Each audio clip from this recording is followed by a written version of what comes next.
begin the last of this series of videos on your assignment number 2, which is just your CSS/HTML review. You're not building a page, you're only adding styles to it. The page has already been built. It's supposed to look like this. It's got a yellow background, it's got some graphics, it's got a menu on the side. We've added a couple of styles here and there, and a footer and a header. And I've guided you through some videos to get you to a certain point. Truthfully though, you're supposed to do this all on your own without any help, because this is a review of Web 1. This is a Web 2 class. That being said, in this video I'm not going to spend too much time in the explaining. I'm just going to do the page as fast as I can to get it out of the way, but you can see what steps need to be taken to finish it. I'm going to open one more page that I need, and that's going to be my CodePen, which is a super useful tool. I trust that you all have a CodePen account, and because that will allow you to save your code as you're working. So let me see if I can go and open up my pens. My dashboard is this, and here's assignment number 2. That's what we're working on. I'm going to click that to open it, and it's going to show me what we got so far. I don't need to see the HTML because that was already designed. The CSS is what we're dealing with, and the page, as you know, the CodePen, we can't really upload images to it without a premium account. We're using the free stuff, so we won't see this here. We will actually see it in our GitHub page when we export the code over there. And that's fine, because we'll be able to see the rest of the assignment. By this stage, we already know that our images are loaded. We have this icon on the top left. We have the background image. Our CSS is telling it to not scroll. So we're pretty good on this. Let's go back to this code, and more importantly, let's go back to the assignment. At the very top, before this video started, this might have looked a little bit different. It's the same information, however. If I click on CSS Recipe, instead of seeing a Google Docs document that some people apparently couldn't see, as well as they should have, I have it on another page, and it's the same information with the same links. So let me look at what I've got so far here. We already have the body, the header, and we have started the navigation and footer code, but it looks like the last thing that I finished here was header H1. So going back to the recipe, let me put it in a place where I don't have to scroll so much. I'll put it here next to the assignment. And so we've done body and header. We're going to be doing a container ID for the section element. And what does that mean exactly? Well, if we were to go back to the assignment itself, you can see in the, well, I'm not going to open that one. I may open instead this page, which is where it's being programmed. I'm going to right click and tell it to show me the page source. See on my line number 12, and it should be your line number 12 as well, we have a section that needs an ID of container. The CSS currently does not have that. This is what we're building. So let's go back to the CodePen, and I'm going to add a new container ID, and let's put it somewhere that makes sense. It's not part of the navigation. It's going to be after the header. So since this is an ID, it needs to start with a hashtag, and we said it's called container. So hashtag container space curly bracket, press enter to put in the code. The recipe calls for to set the margin bottom to 30 pixels. So this is going to push the design up from the bottom. If I scroll down, see copyright 2020, it's toward the bottom. If I put in the container, I'll put in the code that the margin hyphen bottom colon should be at 30 pixels, semicolon to end the line. And that was pretty much that. Next, in the recipe, we're going to work with the Nav element, which we've already put in the tags. The Nav element, if you remember, this is a semantic tag. This is what helps us build our menus. And W3 Schools has a lot of information on this. It'll tell you about the global attributes, event attributes, how to do things in different parts of the pages, and it's real simple to set up.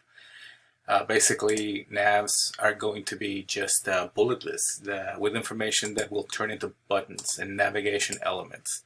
So our recipe says to set the float to left, super simple, float : left, and set the width to 150 pixels.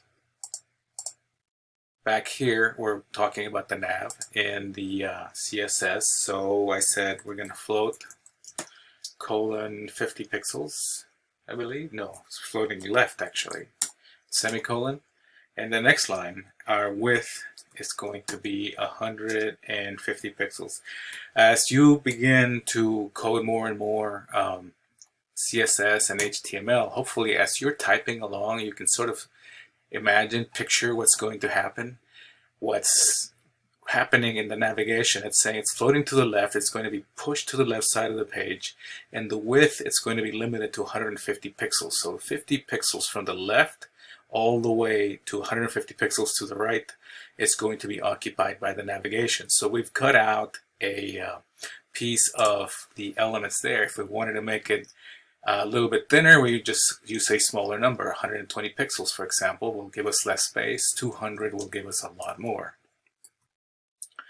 Like I said, this page has already been built, so we're sticking and respecting what it's asking for. 150 pixels it will be. So next we're going to, let me save this real quick. Now that we have the nav, we're going to be adding that list that I was talking about, and we're going to need to tag the UL. So an unordered list will be, it's already applied to this page. The navigation element in our HTML is in lines 14 to 21. There's a navigation element which, like I said, is controlled by an unordered list. So this is just bullets that have links that lead nowhere currently. It's just a hashtag, and it says page 1 through 5, and these are just links that we can come back and add coding to. So since we're talking about the nav element, I've already put in the float and the width. I'm going to go to the lower bracket there, press enter after it, a couple of spaces, and tell it then that in our navigation we have an unordered list. So nav space ul space and the bracket, enter. Our code calls for padding and other things. Padding, set the margin, the left style type to none, list style type to none, and we're going to be giving it a color of this value, which is going to be, I think, another red. We'll find out soon. So navigation UL, we said that the padding is going to be 0 pixels, so it's going to be very tight. 0px and semicolon on to the next line.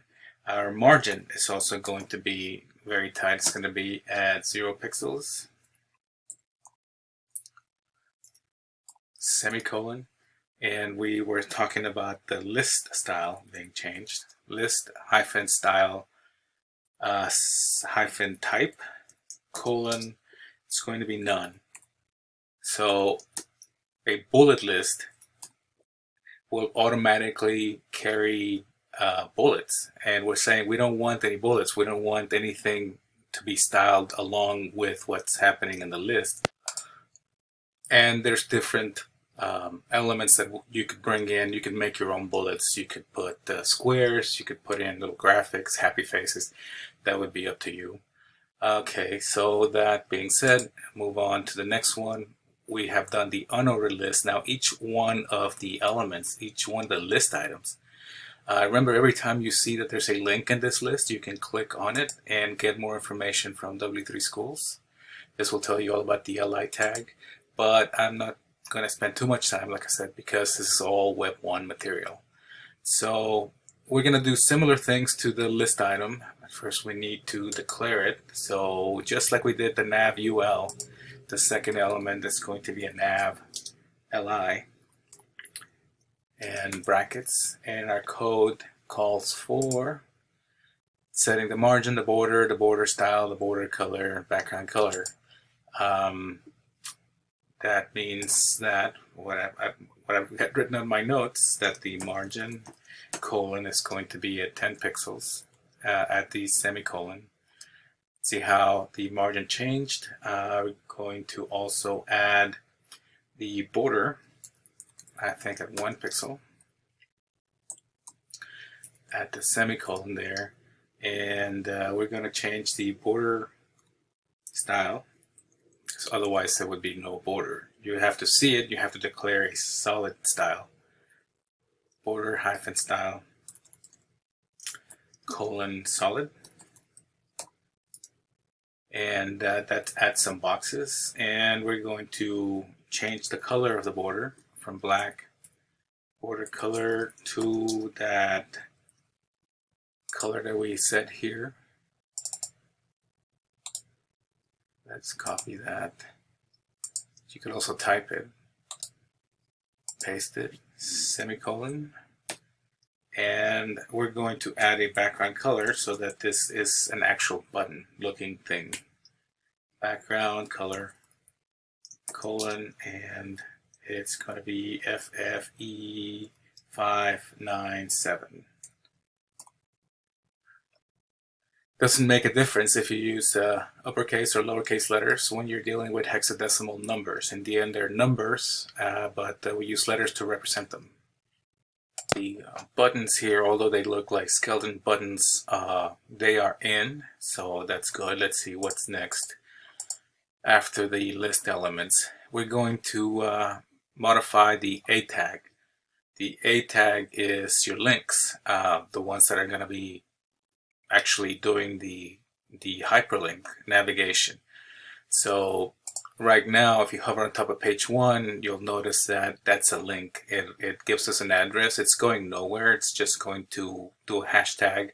That means it's just going to reload the page, but it acknowledges that navigation can go there to your other pages. But we're going to change the A tag so that it's white text on a background color of this color. We're going to be adding a little bit of padding around it, and text decoration is going to be none. Right now you see the underline underneath page 1, 2, 3, and 4. We're getting rid of that. That's what page decoration none means. So in our nav elements, say we're going to have a nav and it's got a link, that's A, semicolon, not semicolon, but rather curly brackets to put in the code. The code calls to change the color to white. And I'm just typing out white. This could also be hashtag 000, or actually hashtag FFF is white. The background color, background hyphen color, colon is going to be, copy and paste that. It's this one, copy. And hashtag paste, semicolon. So we can't see it too well there until the background color reappears. The padding, like I said, because it's too close to the edge, the padding is going to be colon 3 pixels, 3px, semicolon. Going to the next thing, we're going to be adding padding to the right, padding hyphen right, colon 60 pixels, semicolon. And the text decoration is going to be none, colon none. Okay, did I get all that right? No, because I still see some stuff, but that is an L and not a colon. Now I've got the colon, and that extends the padding and the background color all the way, almost all the way to the right. Next, we were going to be putting in, I think, a pseudo class. Oh, here's my Chromebook. All over the place. So we're adding a pseudo class. Pseudo class. Pseudo is just fake. Basically, we're just saying, it's just another link class, but it will only appear in case the mouse hovers on top of the link. Notice when I hover on top of this link, nothing happened because it doesn't have any pseudo classes applied to it. But once we do that, we're going to have this hover means that every time we go over the button, it's going to change the color. It's going to change the background color to this color. I'm going to copy that, go back to CodePen and say that we're going to be declaring another nav A, but this is a fake one. So A colon specifies that this is a pseudo class that will only happen in case we hover. I'm going to put in the brackets, and the code is going to be the background color, background hyphen color, and add the number I just pasted. I just copied rather. Semicolon, make sure you put in a bracket, or rather a hashtag. And if I were to hover, see how the background color changes from green to red. That is the pseudo action happening. Next, we have the content ID for the article element. We already did the section, but there's now an article. In the original HTML code, this is all divided very semantically. This is not a very complicated page. It's got dummy text and a couple of codes here and there. We already dealt with the body, that dealt with everything inside of that. We have the header, which has already been taken care of. We have the navigation, which by now it's almost done, I think.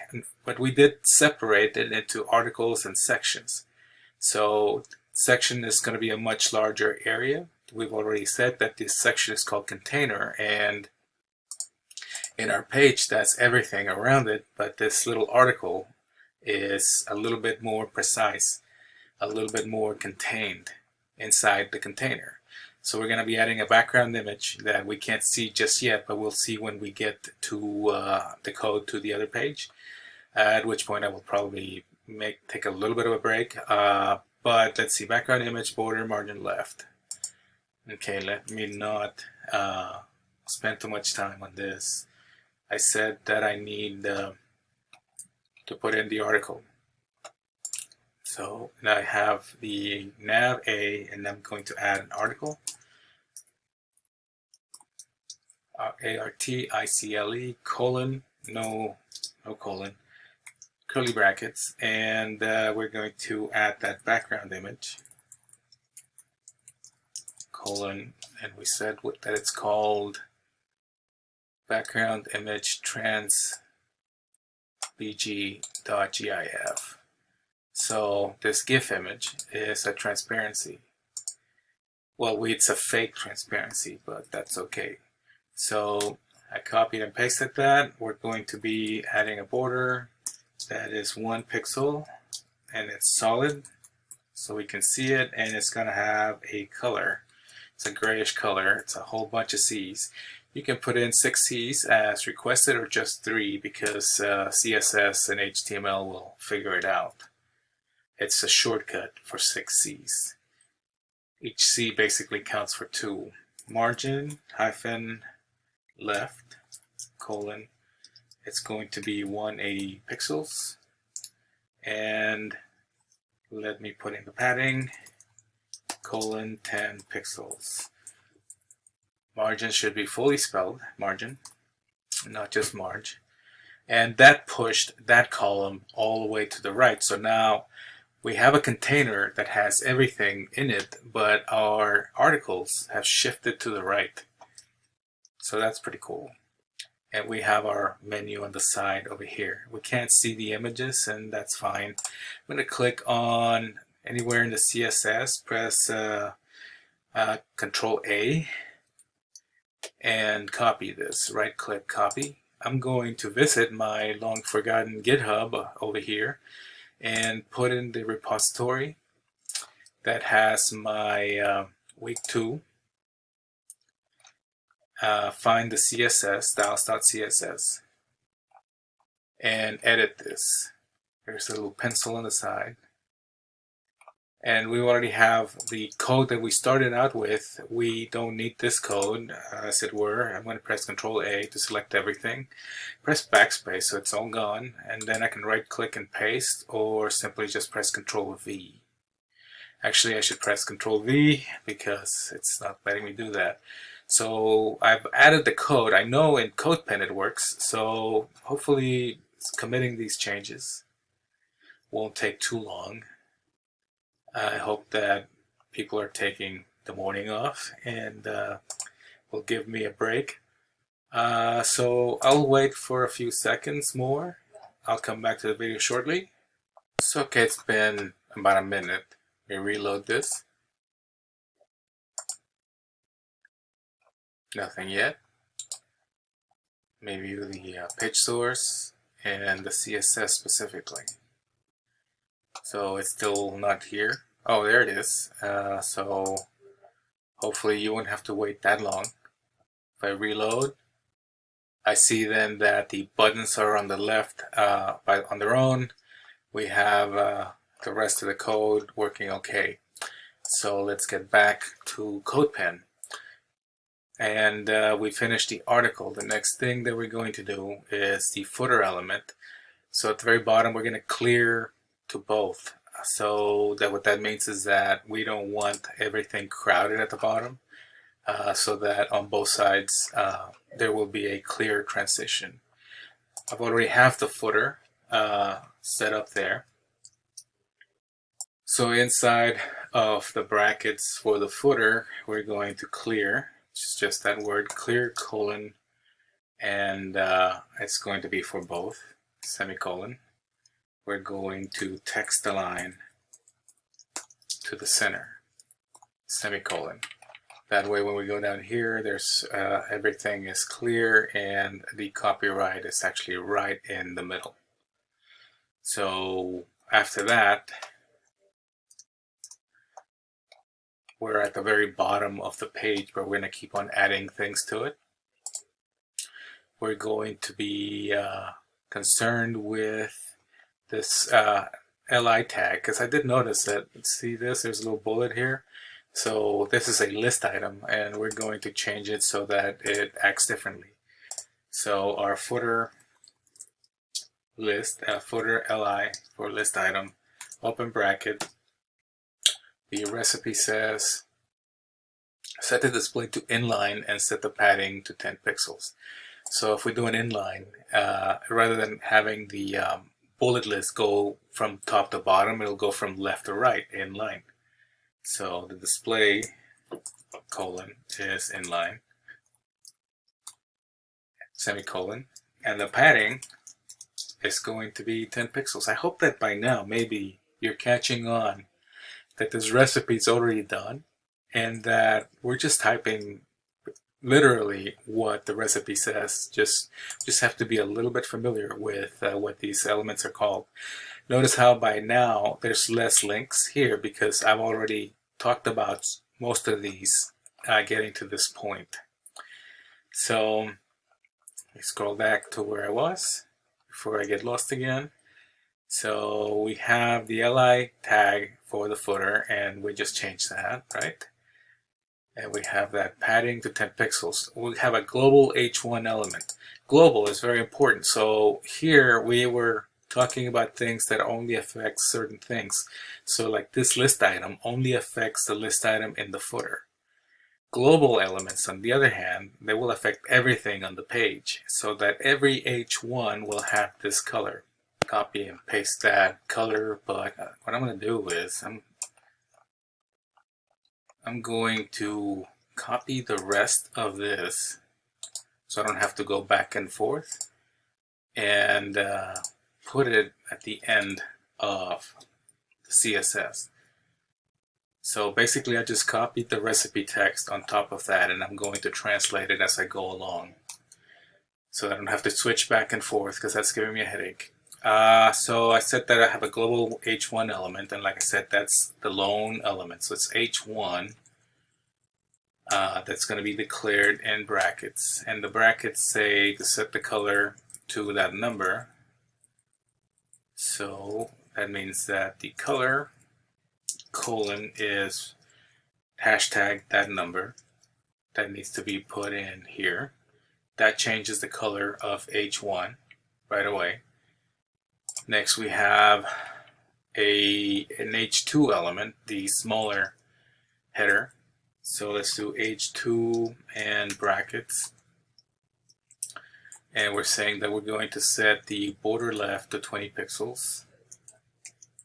we can keep that border left. That's going to be colon 20 pixels solid and that color. Then also in that is the border bottom needs to be switched to 5 pixels solid and the same color. So these are going to be little brackets around it. And the padding left is going to be 5 pixels. It will not have a color applied to it. So just typing over the recipe, I can cut that and paste it inside of H2. I'm going to fix the spacing a little bit, not that it matters, but see how H2 now has that bracket up here. That's what I meant by bracket. It's got a border that's kind of thick on the left, and then below it's got another border. So it looks like a little box that's containing a little brackets holding it up. We have a global H3 element. So H3 will open up the bracket, or rather, yeah, the curly brackets. And we're going to set the background image, which we can't see here, but it's already loaded on our page. Background image will be colon header star 1.gif. The image should not repeat. So what do we mean by that? We've already done one of these previously. However, here we're saying that this image, header star 1, should not repeat. So since we're already talking about background image, we're saying that the background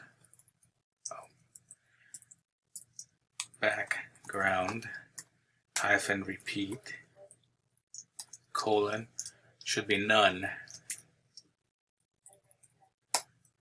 semicolon. We're going to set the padding left to 20 pixels. Padding left colon 20 pixels semicolon. And the bracket will close. Something may be wrong here because background repeat is not switching color. I said none, but I do believe that should be no repeat, no hyphen repeat. And I'm missing the semicolon before it, so I just thought it was one long line. We're almost at the bottom of this, so we're almost done with this whole page.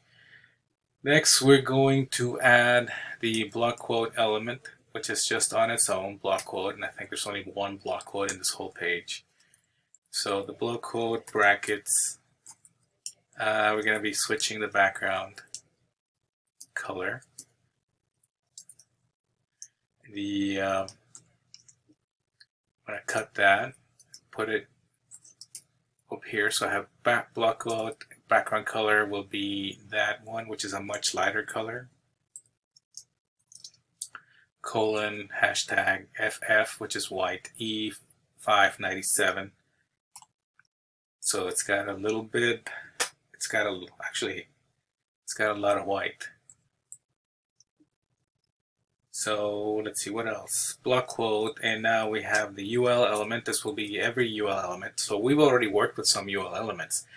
That will affect all of them. In a good way, probably.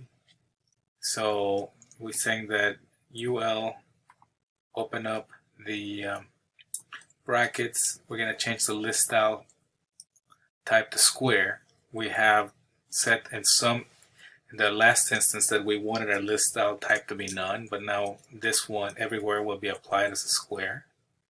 Semicolon. Select that and move it so that it's in the UL. We're now going to change every link element, so A bracket. Every link will have the color hashtag 7C1A00. So color colon and that hexadecimal value. We're going to make all the fonts bold, so the font weight will be bold, font weight colon bold. The global A hover. So this is going to be a pseudocode for all A's. That will be A colon hover and bracket. We don't need the word pseudo class. That's why we did colon hover. The background color will be different. And I think that's the end of it. Let me fix the last two things that I did. So the link should have the color changing, the font weight changing to bold, and the hover, whenever we get on top of a link, it should change the background color to that value there, which is just background color colon and the bracket. Are we at the end of the recipe? I think we are. So let's see what else I can see that we've done here. I'm saving. We changed the heading of level 1, so H1 is green now. Level 2 is got this border around it, at least to the left and to the bottom. Our links now, whenever we hover on top of them, are turned yellow, and the links are red themselves. We have some strong tests here. We have level 3 heading, which didn't really change, but we can't see. I do believe there's an image here that we will see when we reload this somewhere else. Here's our block quote. Like I said, that was a very light background color that we added. And here we have at the bottom, copyright 2020. And that's pretty much that. So I know that my link is itsu20.github.io. If I were to type that up in my page, in my browser rather, that would take me to my home page. So I'm going to copy that URL, and I'm going to go back to, you don't have to do this last part, which is code for you to stop and save. You know what, I was going to add a link to my home page, and but I've already talked for half an hour, so let's just get rid of this. The CSS, I'm going to press Control A to copy it all. Then go back into the GitHub in my repository. Make sure that I'm in the styles.css file. Edit the style. Click anywhere, press Control A. I think I clicked too quick. Control A to select everything inside of the editor. Press Control V to paste. And toward the bottom, commit the changes. Once the changes are committed, as per usual, I'm going to go back and just wait for all the changes to get through, so that whenever I go back to the designer, everything will load as it should. It's still waiting on it. If I were to look at the source, specifically the styles though, I think that we're still waiting on that. This has old CSS. So I'll come back in a minute. And maybe half a minute has passed, and I reload and I see that the rest of my code is added. I'm going to reload this page. And there's the block quote. There's the header at the bottom. I don't see that little star that I was waiting to see. However, I thought that here we're supposed to have a star. I may view the page source, and that is the heading of level 3 right here, and it's not in the HTML, so maybe we are not supposed to see it, but I thought we were. Oh, you know what? Yeah, because here I was being a little bit too careless with just telling you that everything was just copy paste, but I told it to reload the background image, but I did not specify that, you know, this is not a valid name. This is just the name of the file, yes, but it needs to be in CSS code. It's telling it that the URL parentheses quote is the header star1.gif. close the quotes, close the parentheses. So this line, which is line 56, I need to go and replace that in my CSS file in GitHub. So styles.css, edit. And what did I say, 56 or so? Well, it's actually, this one is wrong as well in the article. So there's all kinds of, it's a comedy of errors. So line 86, I need to press Control V here. That's the background image. If you can do this a little bit faster than I can, by all means do. And that URL, parentheses, etc., also on the background image for your article. URL, parentheses, quote, transpg, quote, parentheses, and hopefully that's that. Yeah, I was doing so fine before. Look at that. I'm going to commit this page, commit the changes.